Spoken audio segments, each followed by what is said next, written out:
Aloha, everyone. Ronnie Landis here. We are going to get started very shortly here. We're just setting up all the settings and getting everything tested out. Do me a favor, if you are on the call right now and you're able to type into the chat box, let me know that you can hear my voice right now so we know that our audio settings are functional.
Hey, everyone. Ronnie Landis here. We are just dialing in everything. I really appreciate everyone standing by here and getting ready for our call, the teachings of Tonic Herbalism. And we had our last call scheduled for last week, almost a week ago, and we had some technical difficulty, needless to say, with our last webinar. So I'm really grateful for everyone from that last webinar, and it looks like a lot of new people to jump onto this call. So maybe it worked out for the best. Sometimes, we have these glitches, we have these interruptions in our plans, and it all forms for the greater good. So maybe that's what this is all about. In any case, I'm really excited to be here with all of you guys and to share with all of you something that is so near and dear to my heart. It's a teachings that come from the ancient world. It's one of the last remnants of teachings, essentially wisdom teachings and philosophies and perspectives, as well as medicinal applications and medicinal tools that come from a world before agriculture, that come from a world before chemicalization, before we started going into more of a modern technological framework for reality that's really surrounded in artificiality, into synthetic materials, almost like synthetic living, essentially. I really find so much value in taking pieces from that world and applying it to modern living, because although we do have such amazing, technology at our fingertips, and we have so many ways of exploring this reality that we call life, I feel like it's so incredible to have the ancient teachings, the ancient wisdom, to understand where our ancestors were, how they were navigating nature, how they were navigating their medical or their medicinal wheel, how they actually took the teachings of nature, essentially the plants, and brought that into their kind of wisdom of herbalism, their wisdom of medicine, before they had technological innovation, before they had analytical data, microscopes and things of this nature, where we now can see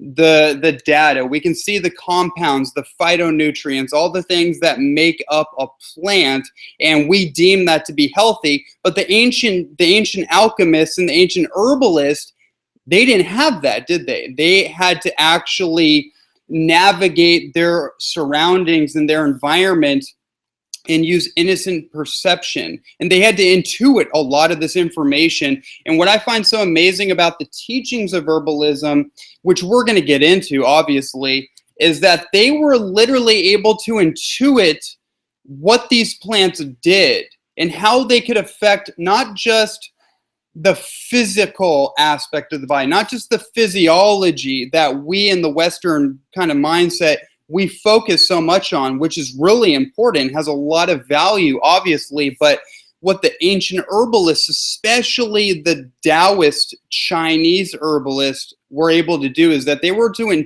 intuit how these plants affected the energetics, the subtle energies that now our science is validating as real. But this is something that they knew all along. So I find that so fascinating, because what it does for us essentially is that it allows us to explore magic, basically, is what I'm getting at with all this, is that we're being invited to explore more of an enchanted reality, more magic, more disillusion of the illusion of separateness and the illusion of just mediocrity and mundane living and boredom and all that kind of thing that we're a little inundated with now, because we forgot about our inherent capabilities, how to tap into the potential within each one of us. So I could really just keep going on that note, but I want to switch over to our topic at hand, which is the teachings of tonic herbalism. So, okay, good. Looks like everyone can hear me. That was, by the way, that was the issue with our last call, is that I started talking and then people are like, we can't hear you. And for some reason, I don't know what the issue was, but we fixed it in any case. Okay, I think you guys are ready. I think I'm ready too. So let's do this. One more time. This call is for the teachings of tonic herbalism. Welcome everyone that has been on the call with me so far and everyone that is joining right now. This is going to be exciting. We're going to take an exploration and we're going to start talking about some aspects of herbalism that I think really it's almost like an introductory into the world of tonic herbalism. And I don't want to focus so much on just the specific herbs. You know, I could talk all day and so many other people can talk all day about which herbs that you should use. In fact, I'm willing to bet that every single person on this call is using herbs in some way. You heard about tonic herbs, you've been playing with some of them, it's in your lifestyle on some level, or maybe it's not, which is great to know about what those herbs are. But I want to come from a different perspective when I share the topic of herbalism, because it's not just about the individual parts. It's about it's a bigger picture that I want to share that is not just relevant to the topic of herbalism, it's relevant to the topic of life. One of the focuses I have in my work as a nutrition strategist is it obviously is about nutrition and food and natural food, but I consider myself somewhat of a nature-based philosopher as well, because there's a lot of philosophical and spiritual undertones that go along with this topic of natural health. And the herbalist of old, the ancient herbalists, especially the Chinese Taoist herbalists, they had some teachings to deliver. They uncovered some mysteries about the natural world through their exploration into herbalism and how those herbs actually communicated messages of the natural world, right? And that's kind of a scientific reality that's now coming about, is that plants actually speak to us, right? Cleve Baxter was the great example back in the 60s. And there was that book about his story, about how basically plants communicate to us, right? And how if we pay attention and we start to integrate and incorporate ourselves on some level into a natural environment, like I am right now in Kauai, Hawaii. Yesterday, we went underneath an amazing waterfall, and that was literally like a baptism. Literally cleaning my skin, cleaning the nerves of all the old energetic residue that's been stored there potentially for years, and discharging that.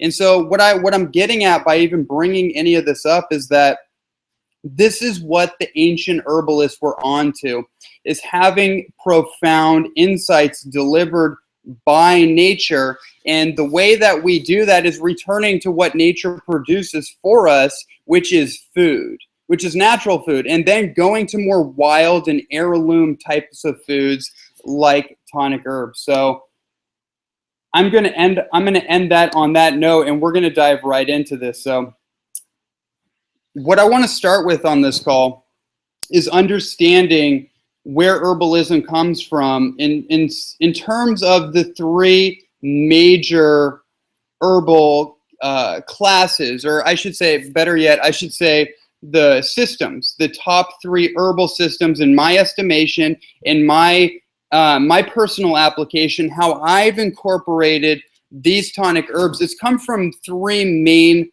sets, three main divisions of where interesting herbal practices have been created. So we're talking about the Chinese system, obviously, Chinese herbalism. Then we're talking about the Ayurvedic system, which is Vedic herbalism, which comes out of India. And then we're also talking about Amazonian herbalism, and which is a very interesting type of herbalism in of itself. And I don't have the time bandwidth to really dive into some of those undertones. But Amazonian herbalism is of those three, the only one that didn't really have like a whole overarching philosophical and spiritual kind of a framework built in and around it. It was more about the actual plants that would start to ward off pathogens and immune deficiencies that you would be susceptible to when you're in that environment. For example, cat's claw, una di gatto, is antibacterial. And when you're in a jungle environment, you are susceptible to bacterial infections. Pau d'arco is very antifungal, right? That's why it's used a lot as an anti-candida tonic herb.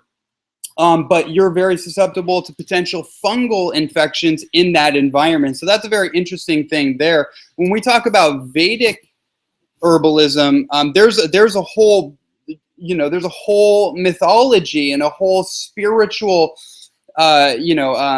religion, essentially, spiritual practice built around the application of herbalism that comes out of India, right? So that it wasn't just about the individual herbs. It was about a whole huge,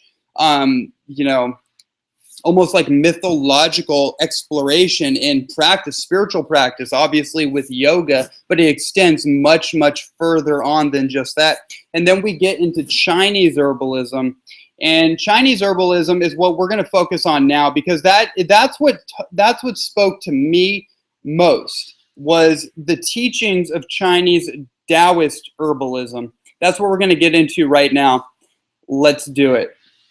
So one of the things I think is really important to understand as we do an introductory into Chinese herbalism is that there's two distinct perspectives or modalities when it comes to Chinese medicine. There's Taoist tonic herbalism, which is what I'm more of a subscriber to. That's what most of my friends and my professional colleagues in herbalism and in natural nutrition, we subscribe more to the Taoist philosophy and the Taoist directional avenue of herbalism for a number of reasons. One of which we're gonna kind of explore as we go further on. But then there's also TCM, which is traditional Chinese medicine. And it's not to say that one is better than the other. They actually work as an integrative system.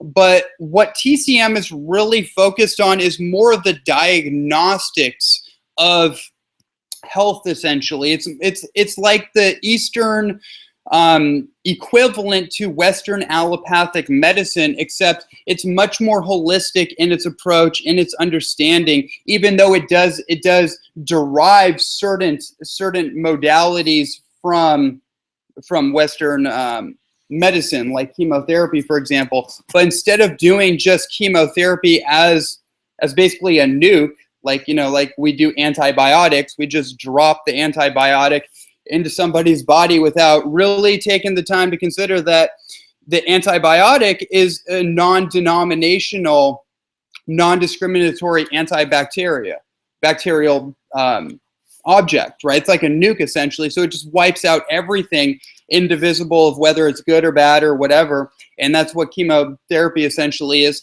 And the Chinese actually will do chemotherapy, and the Japanese as well. But instead of doing it, they have a very unique perspective, is that their kind of thing is that, okay, we're going to do the chemotherapy, but we're also going to add on Chinese herbs that have been proven by Western science, essentially, to affect the immune system a certain way, to empower immunological momentum. So they know that they actually acknowledge that certain, like chemotherapy, for example, and certain other medicinal drugs, essentially, may have some kind of role health-wise, but they're extremely destructive to the body and to the immune system. So they acknowledge that, and also preventatively, they know long-term we're going to need to get them on herbalism, essentially, herbal medicine. And so they'll piggyback certain herbs like reishi mushroom or chaga mushroom or cordyceps mushroom or lycium or ginseng or whatever, right? And they'll do that as to kind of like counterbalance the negative effects of whatever drug application they're using. So anyways, that's kind of what the difference there is, that Taoist tonic herbalism is the original ancient approach to medicine, which deals more about the harmonics and energetics of the body and how that affects the whole, opposed to TCM, which is a little more myopic and it focuses a little more individually on anatomy and physiology and that kind of thing. So if you have a problem with your liver, then the Western approach, and TCM again is much more holistic, but more of a diagnostics approach would be, okay, well, the liver is stagnant. You have a stagnant liver, fatty liver. There's too much congestion in the liver, not enough circulation. It's not able to do its purification job. We need to focus on the liver, and that can turn into all kinds of things. Which is removing the liver, or not really understanding that there's other factors of the human body that are influencing the functionality of someone's liver. So anyways, that's kind of, no, I'm speaking kind of fast, so hopefully everyone can catch on to all this. I'm gonna slow down my breathing a little bit to balance out. But anyways, that's kind of the difference there. So what we're gonna explore is more of a Taoist approach, also acknowledging that the CCM approach is very important for the mind to kind of grab onto the information, but the actual philosophical and spiritual exploration of herbalism is much more rooted in the Taoist tonic herbal approach. So with that said, I want to move on to a few of the perspectives that come straight out of Chinese herbalism that I think are actually the most important, almost like rudders to your ship to kind of ground in, because these are not just applicable to herbalism, these are applicable to life, to health. No matter what diet you're on, no matter what lifestyle you subscribe to, whatever that is for you, these are principles that are inseparable to the human experience. And interestingly enough, through the development of Chinese herbalism and through the health approach that they created, they came to an understanding of energy, which is defined as the three treasures of Chinese herbalism. And so this is something that lights me up, because whenever I think about this, I think about how my life is being directed and how I'm actually directing the sails of my life. Another way of saying that is how I'm conserving, how I'm nurturing, and how I'm expressing my energy, and how I very well could be extinguishing, exhausting my energy, for example. So this is a profound teachings that we're going to jump into right now. So the three treasures are basically what's called Jing, Qi, and Shen. And what I'm going to do with you guys right now, instead of me trying to explain the whole thing, because this is an extraordinary, open and wide and expansive topic, what I'm actually going to do is I'm going to read a little bit out of my book, The Inner Alchemy Youthening Program, and just read a few paragraphs on each one of these so you can get a better understanding of what these actually are, opposed to just kind of the surface view that we may get sometimes, and really see how it's applicable to your life. And then we're going to talk about the specific herbs that are correlated with each one of those energetic systems. So, and by the way, this book right here, just before I jump in, I want to let everyone know that this book is available at the link I'm about to pop up for all of you guys. Boom. And okay, so you should see a link right up there, the Inner Alchemy Youthening Program, that you can find this book. So if you like what you're about to hear out of it, then that link will show you where you can get your copy. And right now, actually, if you order from this link, you can get a signed copy from me, because I still have a box of copies left that I saved for this webinar specifically. So when you order through this link, you'll get a signed copy sent directly from me. Okay, let's do this. So Qi, the energetics most closely related to the concept of Qi are the warming energies of the body. Qi is the animated force in the body that allows us to move in any which way we choose. Our ability to produce instant energy is based heavily on our ability to produce daily Qi. And this is why a life force principle in particular is most identified with the element of fire. Okay, so that's a really good explanation of what Qi actually is that Qi is the animating life force energy that's immediately in expression. It's the mobility of your body. It's the mobility of your mind. It's how you're able to move and channel the current of energy in your body, and how you're able to animate that in the world. How you're able to be in the creative expression of manifestation. So we want to manifest things. Well, there's a process to that. And so that's the chi, is that your ability to move energy in the direction that you choose. And what's really interesting about this concept is that these three treasures, by the way, so perfectly correlate to every single debilitation that we in the Western world have categorized. Any kind of deconstruction of the human body, any kind of breakdown in the human body, these treasures actually correlate very well. And the Taoist perspective is that it wasn't so much that you had like a zinc deficiency, that you had like a magnesium deficiency or vitamin C or vitamin D deficiency, although we do know that those are very, very important for the construction of the physical material of the body. To them, it was more like you had a Qi deficiency, you had a Shen deficiency, you had a Jing deficiency, and therefore the harmonics, the energetics of the body were out of tune. They were playing out of symphony. It was the symphony of the energetics were playing out of harmony, and so that would create the manifestation of what we call cancer or diabetes or candida, or even like candida is a good one, because that's basically a damp, wet spleen in the Chinese understanding. That's a damp, wet spleen. And so when we talk about qi, it also is the digestive fire of the body. So so how do you correlate that specifically to a health condition?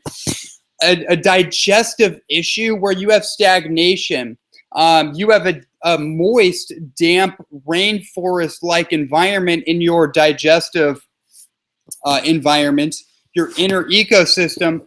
That's basically an environment that allows fungus and bacteria and parasites to thrive, essentially. So what's candida? It's a fungal overgrowth, basically, that systemically can take over the body and affect people's mind and their consciousness, but it burrows in a moist, tropical-like inner ecosystem. And our inner ecosystem should be more like a furnace. It should be more like a desert it's mostly dry. It has moisture, right? But it's mostly dry, and it's like a furnace. So your ability to digest protein and to digest fat and incinerate those macromolecules so they're able to break down into amino acids or micronized fatty acids for assimilation into the body, that is qi. And so when someone has a digestive problem, there's a problem with their qi from a Taoist perspective. And there's different types of qi: ascending qi, upward way qi, so on and so forth.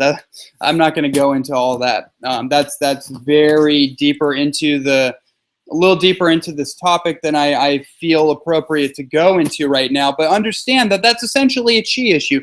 So what can you do about that? Well, there's definitely certain practices you can do. But from an herbal perspective, there's certain herbs that are qi-specific herbs. And one of them, the great qi herb, is astragalus.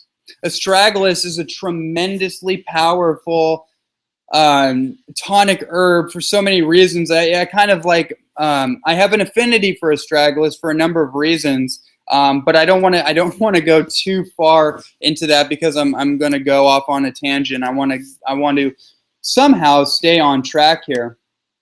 So the next treasure, by the way, we're going to get more into the herbs as well. We're just follow me out on this train of thought, please. So the next treasure is Jing.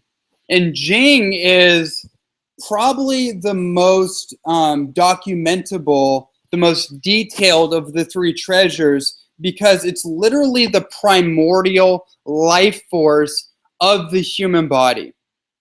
An interesting equivalent would be metabolic enzymes or life enzymes from a raw food nutrition perspective, is that when you're born, when you're incarnated into a physical body, you're literally donated, depending on genetics of your mother, your father, your grandparents, the environment that you were incubating in, meaning your mother's, her body and her physical health, and the nutrition you got, you are going to be given a certain amount of enzymes that act as your life catalysts. So enzymes basically catalyze all life functions, all biological functions. And once somebody extinguishes their metabolic threshold or their metabolic enzyme threshold, and they deplete it past the point of balance, if you will, they start to break down. Their skin starts to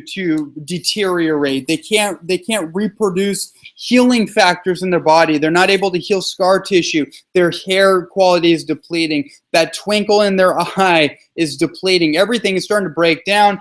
That's a biochemical equivalent to what we're talking about with Jing. Jing is the life force, the primal life force. It's essentially your battery pack, is really what that is. So here's a really good example that I think is going to be able to translate this a little better for all of you, is that you could metaphorically look at the three treasures like a candle. Okay, so you have the thick wax of the candle, right, which is Jing. That's essentially what Jing is. It's the body of it all. It harbors and contains the juju. That's what it is. It's the sexual, reproductive, and primal aspects of the human being and the human body. And it harbors all the seminal fluids, the cerebral spinal fluids, essentially all the lymphatic fluids, the blood chemistry. So much of that is built and distributed through our Jing. Okay, so anyways, that candle is your Jing. Now the flame on top of the candle is your Jing, or is your Qi, is your Qi. And so this is a really important idea that I want everyone to consider here, is that when we talk about stress, when we talk about anger and frustration and uncontrollable behavior that we see in the world right now, just out of control, ungrounded, unfocused energy, that's a destructive form of Qi. That's when Qi, firepower, essentially becomes uncontrollable. It's untempered. It's unfocused. It's basically, it's like juvenile. It's unmatured, unrefined expression of the life force or the fire that we all have. Now, if that fire on top of that candle is going in every which direction and it becomes too big and uncontrollable, it will start to burn out the wax of the candle, right? Again, the wax of the candle is your Jing. That's your battery pack. That's your life force potential. Jing is life force potential. It's the potential that a baby has when it's born of what it will become. We call that prenatal Jing.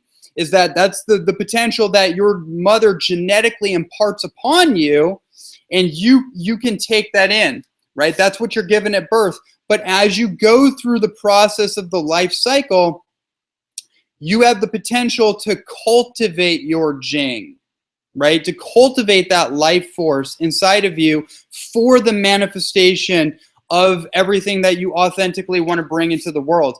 But if that energy is just like it's going all over the place, you're being susceptible to the worry, to woes, the worrisome tendencies of the world, of comparing yourself to other people, feeling like you're not good enough, and going through the whole rigmarole of fear, the pathology of fear, essentially, you're going to burn out your candle. You're going to burn out your battery pack, right? And then there is, so what I'm saying is that the Jing and the Qi expression require cultivation. So the archetype of the monk, the archetype of the yogi, the great yogi that meditates on top of the Himalayas, not that you have to do that, but the archetype of peace, of inner tranquility and inner refinement of one's authentic desires that they want to magnify and express into the world. That's really what we're talking about, okay? When we talk about Jing and Qi working in harmony. Now, moving forward, now when you look at the candle and you look at the fire, now remember on that there's an outer glow to that fire, right? And that outer glow is like the auric luminosity, right? The luminous expression of that potential that we're talking about, and of that fire when it's tempered and refined and just in harmony with its environment. There's an auric expression. That's the Shen. That's your Shen. And to me, Shen, that's really what it's all about. And Shen is most correlated anatomically, physiologically, with the heart. So each one of these treasures, by the way, has a physical correlation. So when someone has a Jing deficiency, just to go back to Jing real quick, if someone has a weakened Jing, they have a Jing deficiency, that's going to show up in their kidney, adrenal, meridians most specifically. Because remember, your adrenal glands are your physical battery pack. That's the battery pack of the electrical human body, and the hormones of the body being produced through your hypothalamic, pituitary, thyroid, adrenal complex. There's a feedback loop going through that complex right there. But so that's how it shows up physically, and it can also show up in a weakness in the knees, the hamstrings, the weakness in the lower back. And there's a lot of different metaphors and metaphysics that we can go into, but that's just kind of how it shows up there.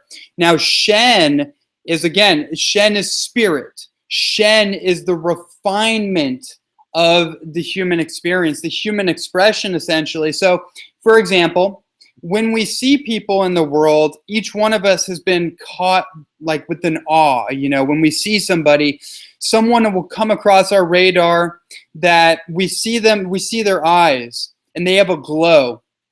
They have there's an luminosity and a refined intentionality about this person. They're very present. They're very centered. They're not swinging too high or too low. There's some kind of harmonic centeredness about them, and it just catches our attention, right? There's a beauty that we're witnessing in that refinement of the human expression. That's what Shen is. Basically, Shen is the heart. Shen is your spirit.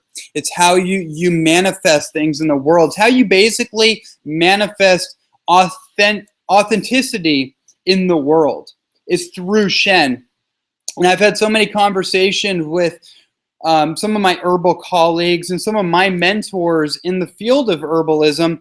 And these are people that have been into it for, 20, 30, 40 years, maybe even longer. They have a depth of understanding. They have a depth of experience that they're pulling from to understand these deep teachings and how they all work together. And they all told me relatively the same thing, is that when you get past all the analytics, you get past all the pharmacology and the data, and you master that part of things, you go more into an intuitive, innocent perception about all of it.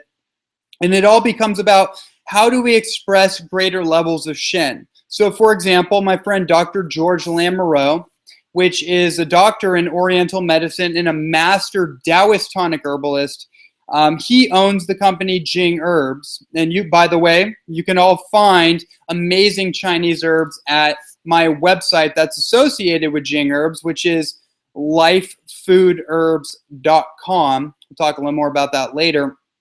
But he told me that basically anyone that comes into him with any kind of ailment or issue, it's basically a Shen deficiency. It's a Shen disturbance, essentially, on some level. And I just interviewed him for my podcast, which I'll be releasing very shortly. And we were talking about this whole idea about the Shen disturbance. And this is something that's fascinated me over recent years of really looking deeper into these teachings. What keeps coming up is this idea of a Shen disturbance. And this to me is very interesting. When I look at really the ailments in the world, most of the ailments that I see are rooted in an emotional holding pattern, an emotionality that's inappropriately expressed, or it's not being nurtured. It's being, there's broken relationships, essentially. There's not enough trust and love for oneself. So it's turning out into an unrefined expression of chi in the form of, oh, I got to do this. I got to keep up with this person. I got to keep up with, technology. I got to keep up with everything, Facebook, blah, blah, blah. Like, it's unrefined energy that's causing a burnout, adrenal burnout, if you will. And then that adrenal burnout causes a lack of taking time for oneself, to do the meditation, to do the yoga, to take time to be patient with other people in our relationships. And those are all the activities and behaviors that help us cultivate a reservoir of spirit, essentially. So let me do you guys a favor here. Let me go to our chapter on Shen so I can pull out a little more of a refined explanation to translate this a little better for all of you. Here, let's go with this. Okay. So the Shen is the subtle energy that circulates throughout the body, relieving us of our unnecessary doubts, worries, and emotional baggages. Through the combination of the Qi and Jing forces, Shen becomes awakened in our overall being. Shen is what allows us to envision a bigger and broader picture of our lives. And it is what alleviates the stress in order for us to become inspired by our innermost desires.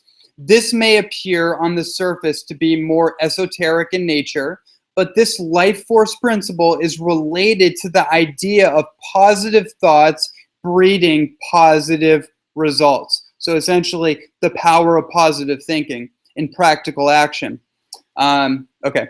When someone has a positive outlook on life, they radiate from the pores of their skin.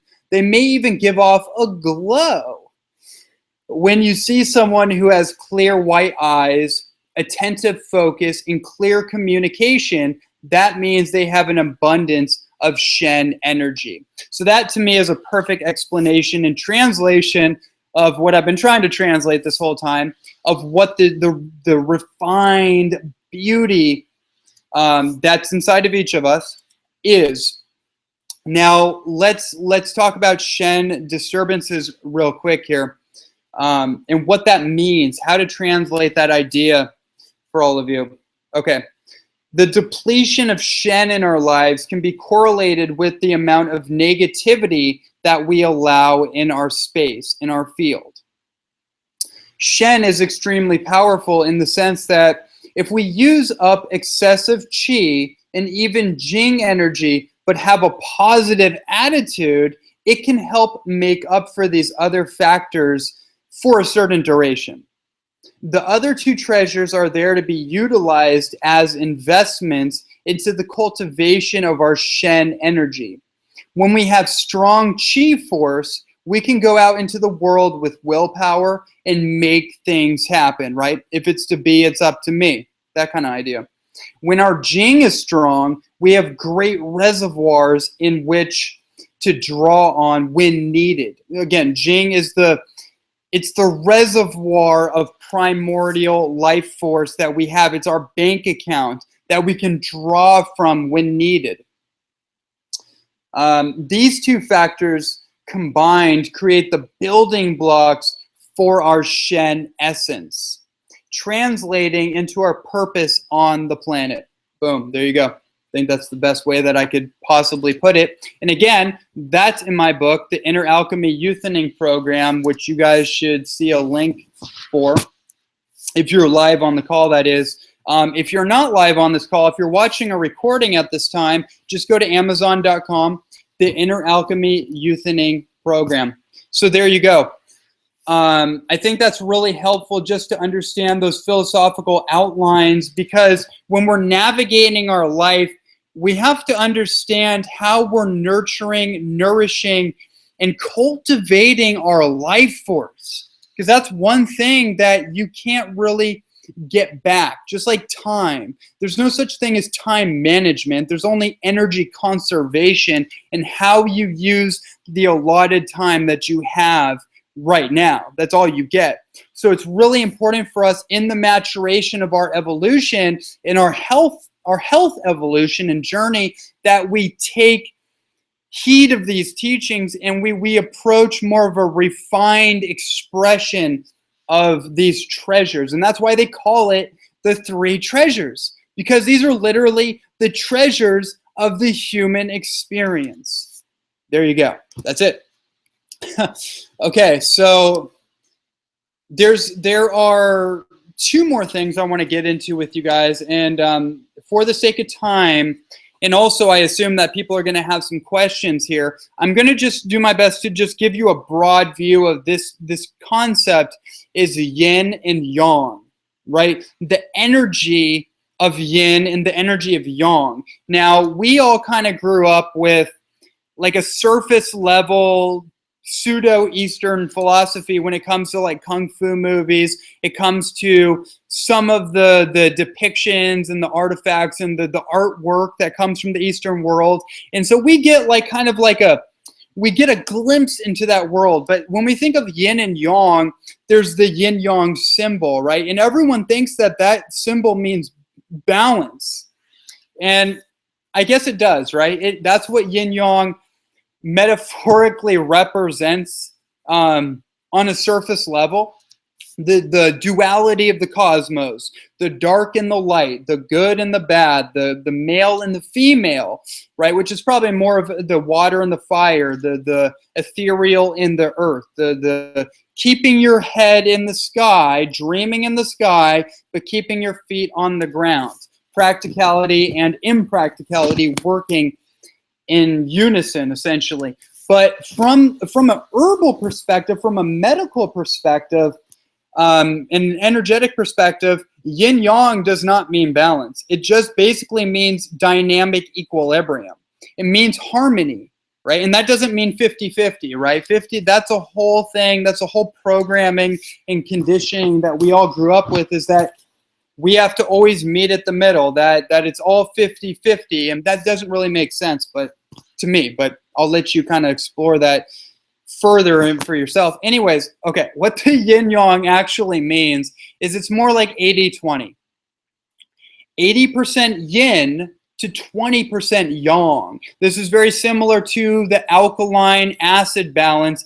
80% alkaline to 20% acid, right? The whole alkaline diet. You got to alkalize or die. You got to go completely alkaline diet to heal yourself or whatever.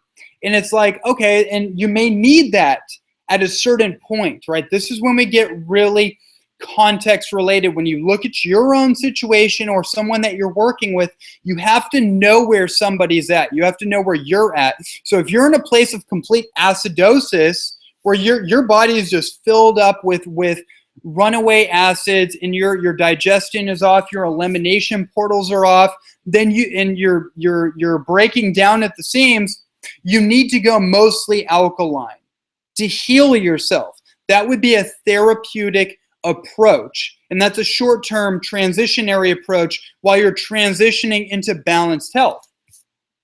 Yin and yang is the same. It's so funny to me. It's actually the same exact concept. It's just more philosophical and energetic in its explanation, but it's actually basically the alkaline acid thing. It's basically that. I'm actually having a moment right here as I'm giving this teaching, because I just made that connection right here, is that it's literally the same thing. It's just one is more physiologically discussed, acid alkaline, and then the other is just more philosophically and energetically discussed. So you can weave those two things in together and get a really good kind of like aha for how to piece this together. Anyways, let's get out of that. Yin and yang. Yin is basically the female qualitative characteristic in the human experience. It's the feminine. And what I mean by the feminine is not like the like literally female. It's the feminine expression, which is like creativity, which is the germination or the seeds of innovation, right? It's a creative energy, a procreative energy, right? It's hope, it's inspiration, it's hope for a brighter future, essentially, is what that yin energy is all about. And it's also, more practically, it's also like a water, it's like a cool energy, right? So when we think of yin based herbs, we're thinking of herbs that cool the system. So this, actually, I think I really need to go into this. Let's all take a deep breath. Okay. So what came up for me to share with you guys on this is that the raw food and cooked food ratio, right? Raw food in its energy is more yin, right? It's cool, it's wet, it's moist, it's damp. It cools down the overt chi expression, the overt fiery get up and go of the Western world, of the Western mind. The heating yang foods are like animal-based foods. They're like cooked foods, and they create a heating in the body, right?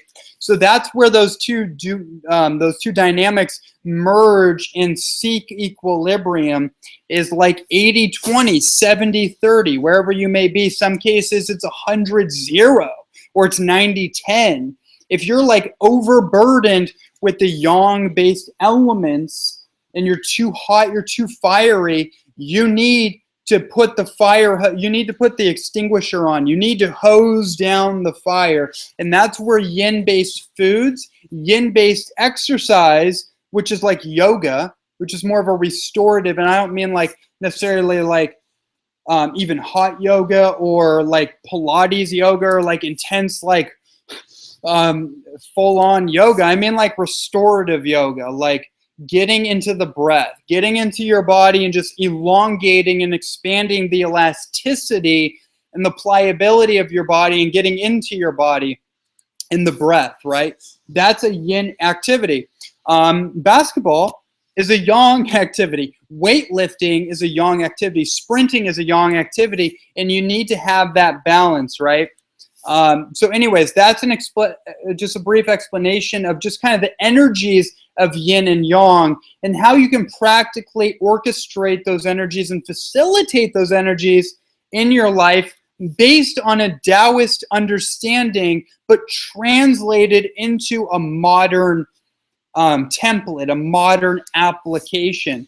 Okay, so now that we understand that, let's go into some of the herbs. I think you guys are definitely ready for this.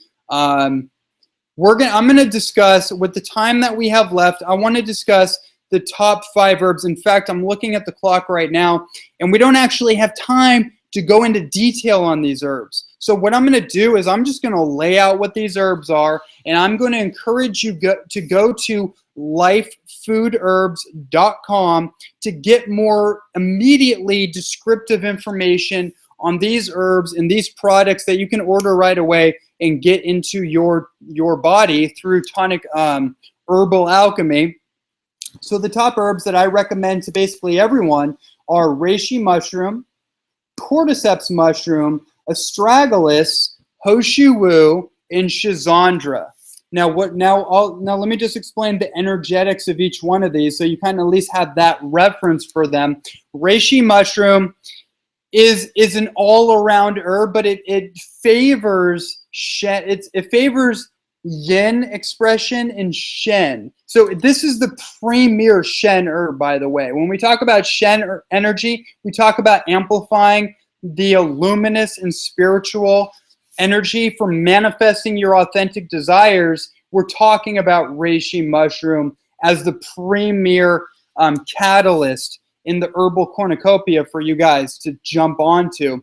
If that energy is of interest for you, then you have cordyceps mushroom, which is classified as a yang jing herb. Yang jing herb. Remember what that is. That is your battery pack, but it's more of your immediate like power. It's your immediate energy that is also not taking away from your reservoir of energy, which we would call yin jing. That would be the actual body, the reservoir, the river of life force that you are nurturing. But then kind of on the front lines of that is your yang jing that you can derive from when you need that, like that willpower and that how many ways do I need to say it, but just that power essentially in the immediacy of your life. Then we have astragalus, which I referenced before. Astragalus is one of the premier qi herbs, which is also an immune stimulating herb, which has a lot of scientific exploration right now on a compound called astragaloside 6, which actually has been shown to nurture and elongate and repair damaged telomeres, which are the end caps of our chromosomes, which repairs our DNA essentially and helps us with our epigenetic and genetic health and expression and longevity essentially. Okay, Ho Shu Wu is classified as a yin jing herb. So that's that reservoir. That's that long-term life force that you're wanting to cultivate, that we're all wanting to cultivate through the duration of our life, right? And that's kind of the cooling, the procreative yin energy. Ho Shu Wu is one of the premier herbs in that category. And then the last one is Schizandra berry. Schizandra berry is the most widespread of all the herbs. In terms of how it affects the body's harmonics, it affects every aspect of the treasure complex. It basically nurtures all three treasures from the elemental perspective of Taoist Tonic Herbalism. It affects all the elements and affects the entire meridian system. So it has what's called the 5 flavors. In Chinese medicine, each flavor is correlated with a different organ system. Remember, this is not just ethereal, esoteric. It's practically energetic in how that affects the physical frame of the body. So, for example, bitter, the flavor of bitter, which is what reishi mushroom is, that's what cacao is, and Schizandra has a little bit of this too, is the bitter is correlated directly with the heart. So if you want to know what kind of foods affect the cardiovascular system, you're looking at bitter foods especially. So that's why reishi mushroom has so much scientific data on its effect on the cardiovascular system, because it specifically affects that through its flavor profile, if you will. So anyways, Schizandra berry, everyone. It affects the harmonics of the nervous system. It affects your immune system. It affects your liver detoxification. It basically affects the well-rounded wellspring of your health. So again, you can go to lifefoodherbs.com and actually see complete descriptions on each one of these herbs. In fact, if you go to that website, most of the herbs that I just mentioned, I have a 2 to 4 minute video that you can watch on that website explaining more specifically and more focused information on those herbs. So, okay, I'm going to end our 101 introductory into the teachings of tonic herbs, and depending on popular demand, meaning if you guys demand this of me, if you request this of me, I'll do more in-depth webinars and live teachings on the specifics of the different herbs and stuff like that. But what I want to do is I want to direct your attention to, I'm going to pop it up right here, to the Holistic Health Mastery Certification Program. And some of you watching are actually students of this program. And this is my Holistic Nutrition Certification course. And I actually have a bonus course embedded into the actual certification program called Mastering Chinese Herbalism. So everything that we went over, all the herbs and so much more, is actually broken down into a mini video course that you can get by purchasing the Holistic Health Mastery Certification Program. And I'm going to pop up a special offer right now. And you guys can have instant access to a 50% off promotion that actually cut off last night. Last night was technically the last night for this promotion that I made public. But because we had technical difficulties with our last webinar and we're on right now, I'm making that same promotion available privately to all of you that are watching the live webinar. You can click on this link that's up above and get information on that. All the purchases, the purchase links are still available, so you can still purchase one of the discounted packages, the payment package or the one-time purchase. And if you purchase the one-time payment, you will also get a signed copy of the Inner Alchemy Youth Thinking System sent directly to your door. But anyways, all the information on the program is laid out on that website. And there's even bonus videos from the course that you guys can watch by simply going to the link that I just made available to you guys. So there you go. That is a 101 introductory into tonic herbalism. But I mean, we went through a lot. I mean, the education that you guys just received on the refined teachings of Taoist tonic herbalism, I think it's profound, actually. It's something that's taken me so many years to actually arrive at. Is essentially the simplification of health.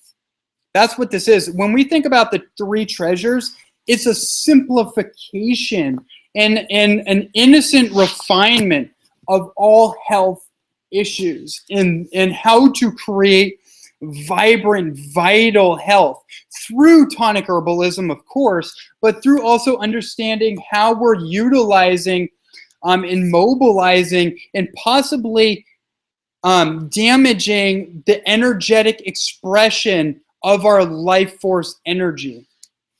So what I'm going to do is for the next couple minutes, I'm going to open up the chat box and you can ask a specific question so I can clarify anything that may need clarification that wasn't clarified during this call. So shoot, if you guys have a direct question, post it in the chat box right now.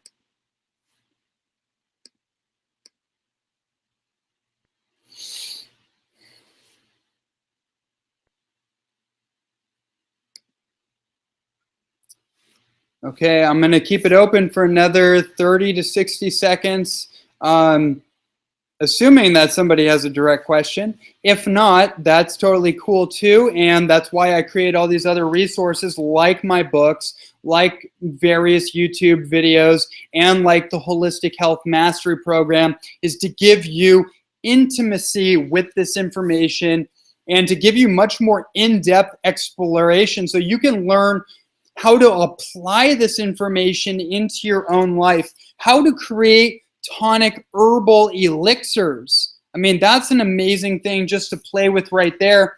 And we have a recipe section in the Holistic Health Mastery Program. You certainly don't have to purchase the program to get some of that information. You can go to my YouTube channel or you could type in Ronnie Landis tonic elixirs into YouTube and find various videos of me giving you detailed explanation and to create herbal alchemy with some of the herbs that we mentioned in this webinar. In fact, I'm excited to get off this webinar because I have an elixir, a little almost like a mischievous elixir. I don't know why that word came to me, but I'm in a mischievous mood, I guess. And alchemy kind of fits into that. So I'm going to get into the kitchen and brew up a little decoction. But before I get off this call, one thing I would love for everyone to give me feedback on so I can better serve all of you and everyone that gets onto these calls is, what would you like to see from me? What topics would you like me to go into more depth in exploration? Because right now I'm just kind of guessing. I'm guessing at what I would like to deliver to you, but I'm also kind of assuming what you would like to hear me from me. So give me that feedback. You can give me that feedback on Facebook. You can give it to me by sharing this video with other people and getting kind of spreading this around, getting it viral, so we can create a bigger conversation, a bigger collective contribution to the evolution of health worldwide. And I'm just one piece in that puzzle doing my part. And yeah, so anyways, to get that feedback from you would be really appreciated. Looks like we don't have any questions. So, okay, there it is. Ronnie Landis signing off from the beautiful paradisical environment that I now live in called Kauai. Hawaii. Get your Hawaii ticket ready. You can get underneath a waterfall. I can tell you right now before I sign off to all of you that are listening, the most powerful healing therapy that exists on this planet. I'm gonna give you the key right now. I mean, we could streamline through all this stuff right now. You want to know how to heal yourself? Go to Hawaii. Get underneath a waterfall. Get your feet in the dirt. Get under a waterfall. Bathe naked, essentially, in cold water on the island. It will reset your nervous system. It will reset your neuromuscular system. It will clean the cobwebs. It will clean the very physical, energetic storages in your body, the energy that's been deposited, the disharmonic energy, the electromagnetic energy, essentially, and the stress and all that, the emotional holding patterns. It will flush you clean. It will put your soul through the laundromat, essentially. So there you go. Take all this information, apply it, but book your ticket to Hawaii. And in fact, before I let this go, I'm doing, I can't believe I forgot to even mention this. I'm co-leading my first international retreat in Nicaragua. You can tell I get a little nervous on these calls sometimes. But anyways, in Nicaragua from November 28th to December 5th, it's going to be an amazing 7-day detoxification and yoga retreat with Grace Van Berkom, and actually my good friend and colleague, Jason Andrew Robel. You may have seen his YouTube channel, really amazing YouTube videos, really great recipes for vegan and raw food cuisine. Definitely check his stuff out. But he's going to be joining us as a special guest. So I didn't set up the link, unfortunately, on here. Some of you are actually going. I'm looking at some of the people that are in this room right now. Some of you are signed up to go. But that's going to be an extraordinary retreat of the highest magnitude. So definitely send me a message or go back on my Facebook feed from, I think, 2 days ago or 1 day ago, where I made a public post about it. So you could click that link and get all the information for that. And I do have one request before I get off here from Karen. I think she wants to come on as a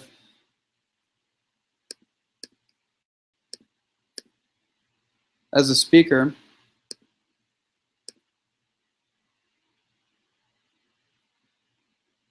See if that works. No? Okay. All right, looks like that's it then. So thank you guys so much in Hawaii. As we say, mahalo nui loa.